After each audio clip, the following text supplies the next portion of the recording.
Hello again from the Prim Reaper. This will be part 2 of my Misuse of Words Racism edition. In the first video, I went over what I feel is probably the most common misuse of the word that happens a lot in universities, particularly within the liberal arts. This second video will probably be a little less technical because it's a much more basic misuse, but it's still something that I think is important to bring up, and it didn't really fit neatly anywhere within the previous discussion. I suspect the primary reason for that is because when you think of the word racist, you generally tend to envision people using it to refer to people who think that they are superior or another person is inferior on the basis of their, race. But some people seem to be getting what constitutes a race confused. It's no secret that there's been a lot of controversy involving the Islamic faith lately. This is not only the case with a lot of the migrants flooding into Europe over the past year or two, but there have also been incidents in the US as well, not to mention the terrible actions of ISIS in the Middle East, and of course, their claims of responsibility for many acts of terrorism elsewhere. Now, as always, it's important to acknowledge that we mustn't overgeneralize and pin the actions of a few radical terrorists onto all Muslims. But let's be real here. Most people aren't blaming all Muslims. They're just wondering why so many awful acts often seem to be coming out of these communities. After all, it helps no one to scratch our chins and wonder why, when we import hundreds of thousands of people from a culture that generously holds certain human rights in different regard from Western cultures, all of a sudden certain human rights violations begin to become more prevalent. It helps no one to pretend that countries predominantly characterized by the Islamic faith aren't often guilty of cultural practices and beliefs that many Western civilizations find reprehensible.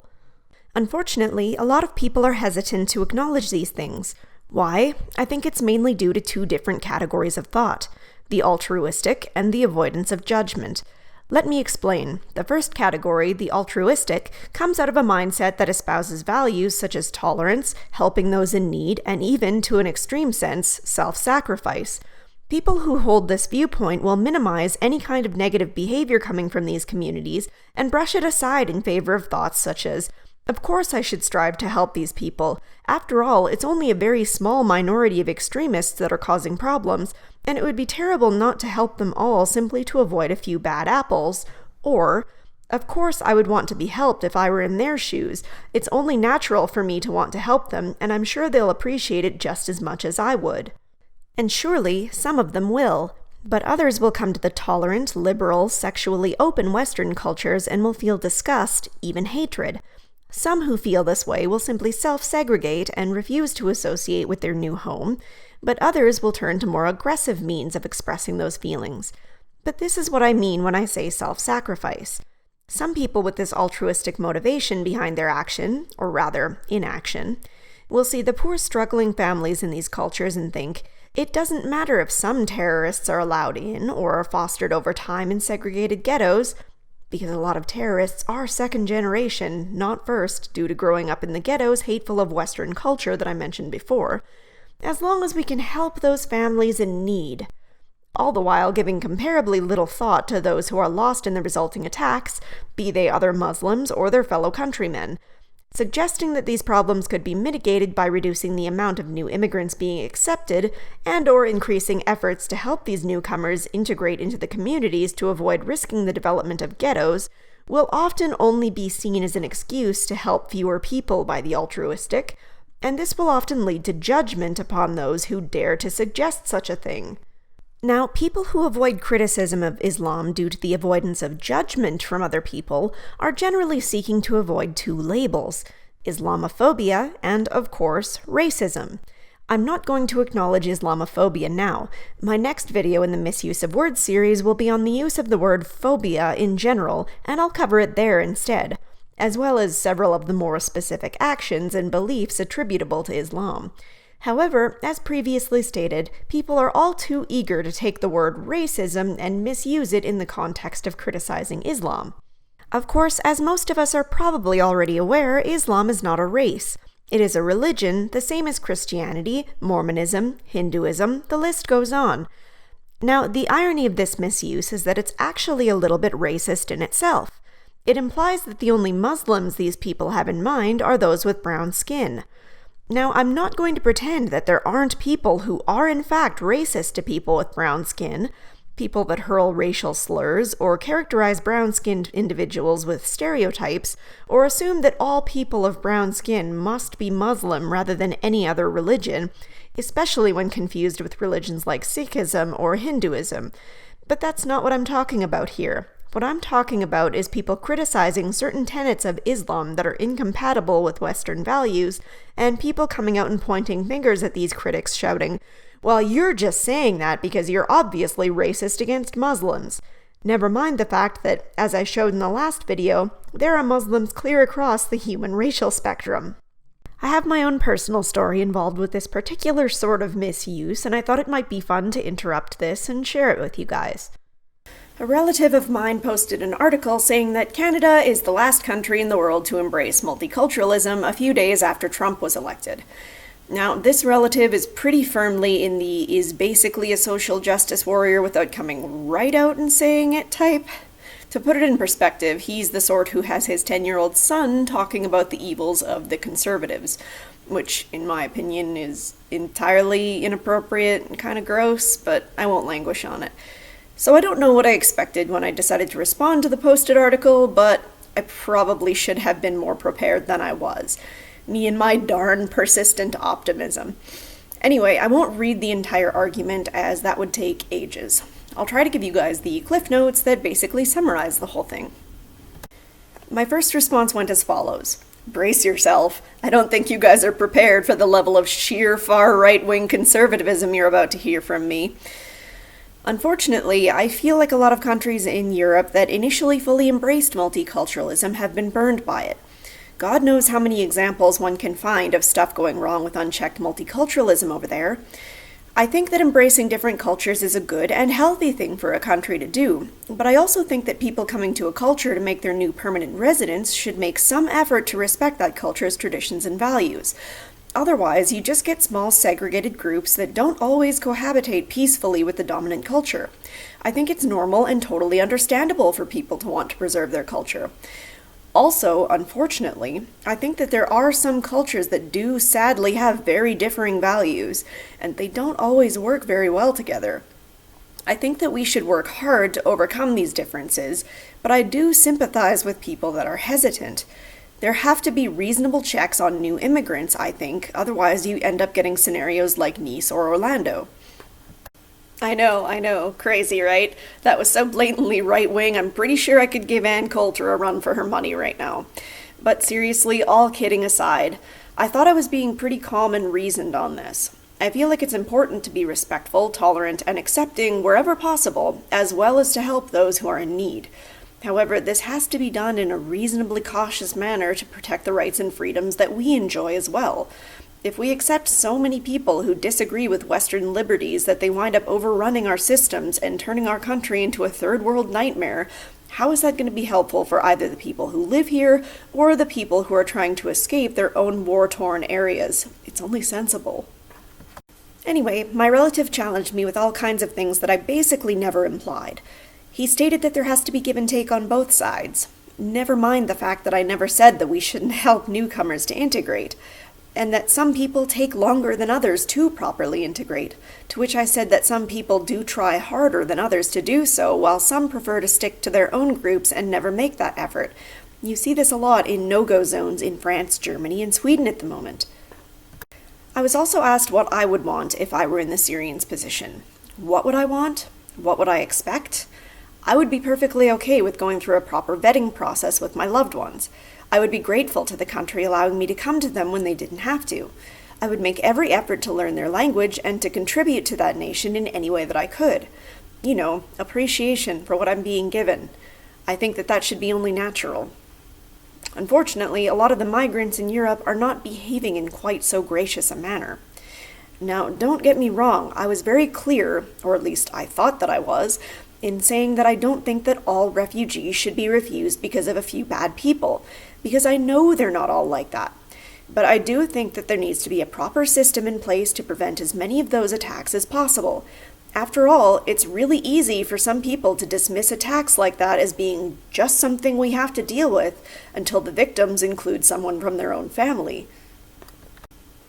It just decided to start raining, so if you can hear that, I'm sorry. Anyway, the part that really bothered me in this discussion actually didn't come from my relative, but from a friend of his. He said, "The next generation will be better. I went to school, college, and university with many ethnicities, and they took just as many shooters at the bar as I did. But go ahead and believe that all of them are stoning people, lol. Stop making an issue that is already there. Yes, some people do things you mentioned, but it isn't widespread. People's kids are integrating just fine." Because apparently wanting to keep a situation under control so that an area accepting new immigrants can be kept suitable for both the new and the old inhabitants means that I think that all Muslims want to stone people. This is exactly the kind of knee-jerk rhetoric that we've all come to know and expect from the authoritarian left. No nuance, no middle ground at all. I called him out, of course, because I'm not one to let nonsense fly unchallenged. I won't bore you all by reading the entire thing, because I ranted for a good several paragraphs.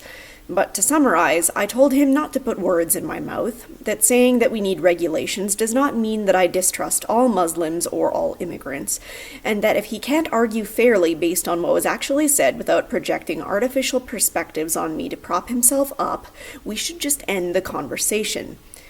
Someone else then came along and said that using extreme examples to argue a centrist position is problematic. Ugh, problematic. I hate that word so much.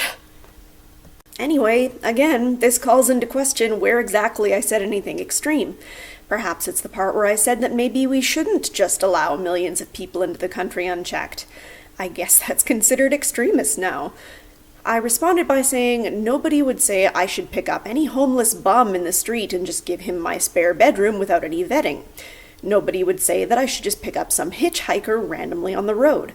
So why, when I say that we should also do some checking for people coming into the country, is this all of a sudden an extremist position?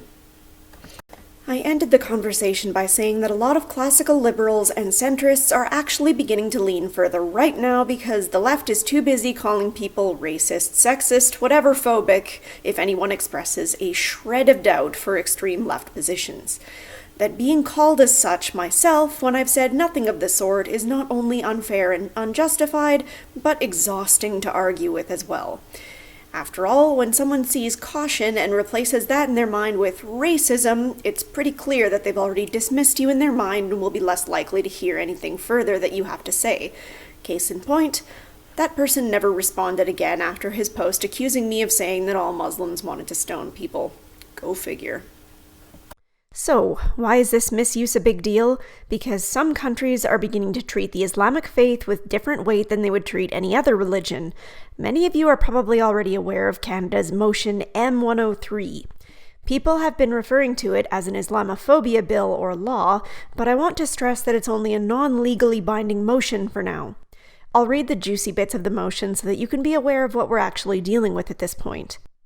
The motion seeks to condemn Islamophobia and all forms of systemic racism and religious discrimination, asks the government to recognize the need to quell the increasing public climate of hate and fear, and requests the Standing Committee on Canadian Heritage undertake a study on how the government could develop a government-wide approach to reducing or eliminating systemic racism and religious discrimination, including Islamophobia, and collect data to contextualize hate crime reports and to conduct needs assessments for impacted communities. It seems plainly obvious that they're putting Islamophobia on the same level as racism in this motion. Now, while none of this is legally binding, as I said, the fact that they're specifically mentioning one religion above all others in this motion has the potential to be extremely damaging to free speech if they keep going down this road. Other countries have similarly been cracking down on maligning Islam or the Muslim migrants, so it's really not a stretch to say that this could also become the case in Canada. But here again is the problem. Islam is not a race. Islam is an ideology. It's not something like skin color that people are born into and cannot change. We need to be able to criticize and point out the flaws in this religion the same way that we would treat any other ideology, any other religion. The second we start putting it ahead of other religions or giving certain beliefs of Islam a free pass that we would otherwise consider barbaric and outdated from religions such as Christianity, we start heading in the direction of blasphemy laws.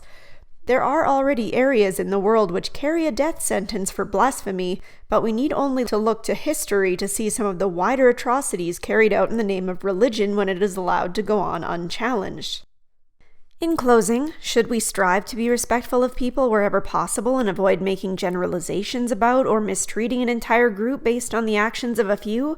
Of course we should. But misusing the word racism again by including ideologies under that umbrella is dangerous and opens the way to authoritarian laws that quell discussion and legitimate criticism and do nothing to address the underlying problems causing the distrust and fear of Islam in the first place. It's okay, and I would argue necessary, to acknowledge that Islamic cultures have, well, different ideas of tolerance, acceptance, and equality from Western cultures.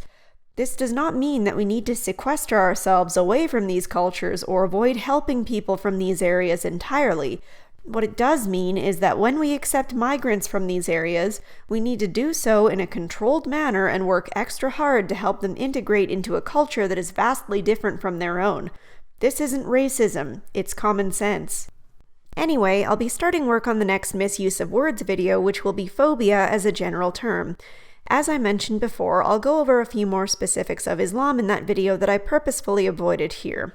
I really appreciate your guys' support and also your patience as I put these out, because they generally take a little bit longer to write out and discuss in proper depth than some of the other videos I've done. That all being said, thank you very much for watching, and I hope to see you all in the next one.